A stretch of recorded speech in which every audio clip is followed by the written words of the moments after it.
ஏம்மா இங்கே வருஷம் வா. சொல்லுமா. ஏடி சம்பளம் ஏறிச்சிட்டி, யார் யாருக்கு எவ்வளோ கொடுக்கணும்னு சொன்னால் எல்லாத்தையுமே கொடுத்துடலாம்.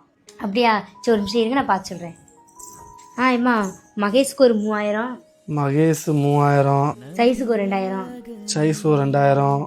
பக்கத்து வீட்டு அக்காவுக்கு ஒரு 4000 கொடுக்கணும். பக்கத்து வீட்டு அக்காவுக்கு ஒரு 4000. அப்புறம் ரமணிக்கு ஒரு 1500 கொடுக்கணும். ரமணிக்கு ஒரு 1800. மாரிமுத்துக்கு ஒரு 4000 கொடுக்கணும். அவ்வளோதாம்மா. மாரிமுத்துக்கு 4000. மொத்த சம்பளம் 16000 ரூபா. 16000த்துல 14800 ரூபா இதுக்கே போயிடுச்சு. இது 1200 ரூபா இருக்குது. அதை உன் அக்கௌண்ட்டுக்கு மாற்றி விடுதேன். யாருக்கு கொடுக்கணும் இல்லை ஏதாவது ஒரு தேவைப்பட்டதுன்னா யூஸ் பண்ணிக்கோ. சரிம்மா.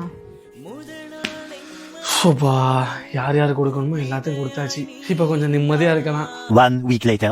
அம்மா வீட்டு வாடகை கட்டணும், ஒரு 4000 ரூபா வேணும். அப்படியா? சரி ரைட், இரு நான் ரெடி பண்ணி தரேன். அம்மா அடுத்தடுத்து 2 குழு கட்டணும், ஒரு 6000 ரூபாய் வேணும். ரெடி பண்ணி தரேன். அம்மா கடைப்பாக்கியும் கரண்ட் பில்லு ஒரு 3000 வேணும். சரி ரெடி பண்ணி தரேன். அம்மா நாளைக்கு வட்டி கட்டணும், அதுக்கு ஒரு 2000 ரூபாய் வேணும். எதுக்கு போய் அப்படி பார்க்க? இல்லை, நான் என்ன வாழ்க்கை வாழ்தான் நான் யோசிச்சுக்கிட்டு இருக்கேன். ஏன் என்ன?